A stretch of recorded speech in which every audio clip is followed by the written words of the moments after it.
नमस्कार. Successful future begins या YouTube चॅनलमध्ये मी दीपक आपल्या सर्वांचे सहर्ष स्वागत करतो.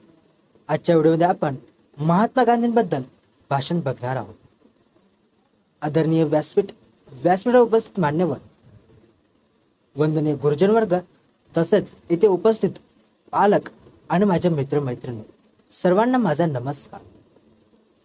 आपण ज्यांना राष्ट्रपिता म्हणून संबोधतो त्यांच्याबद्दल मी काही शब्द सांगणार आहे. महात्मा गांधी यांचा जन्म 2 ऑक्टोबर 1869 रोजी गुजरातमधील पोरबंदर येथे झाला. त्यांच्या वडिलांचे नाव करमचंद गांधी तर आईचे नाव पुतळाबाई असे होते. त्यांनी लहानपणापासूनच प्रामाणिकपणा, साधेपणा आणि सत्य या गुणांना महत्त्व दिले. त्यांनी इंग्लंडमध्ये जाऊन कायद्याचे शिक्षण पूर्ण केले. शिक्षण घेतल्यानंतर त्यांनी दक्षिण आफ्रिकेमध्ये वकिली करण्यासाठी गेले. तेव्हा तिथे त्यांना वंशभेदाचा सामना करावा लागला.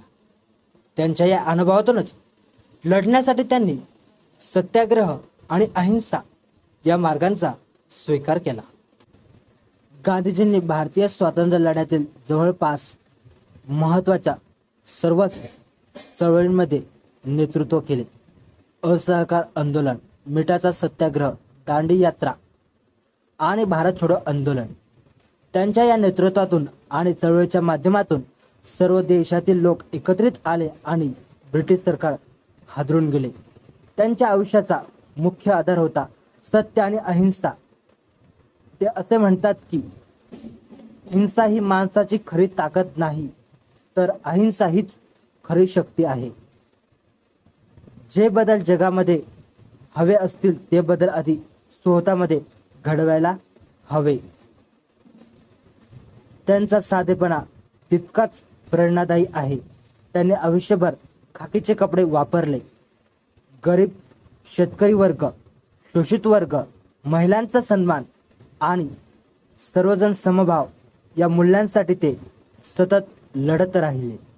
महात्मा गांधीजी केवळ हे राजकीय नेते नव्हते, तर एक समाज सुधारक देखील होते. अस्पृश्यता दूर करण्यासाठी त्यांनी मोठे प्रयत्न केले. हरिजन हा शब्द वापरून त्यांनी सर्वांना समानतेचा संदेश दिला. 2 ऑक्टोबर हा दिवस संपूर्ण जगामध्ये आंतरराष्ट्रीय अहिंसा दिन म्हणून साजरा केला जातो. यावरून त्यांच्या विचारांची जागतिक मान्यता आपल्याला दिसून येते. महात्मा गांधीजी यांचे संपूर्ण जीवन हे आपल्यासाठी एक आदर्श आहे.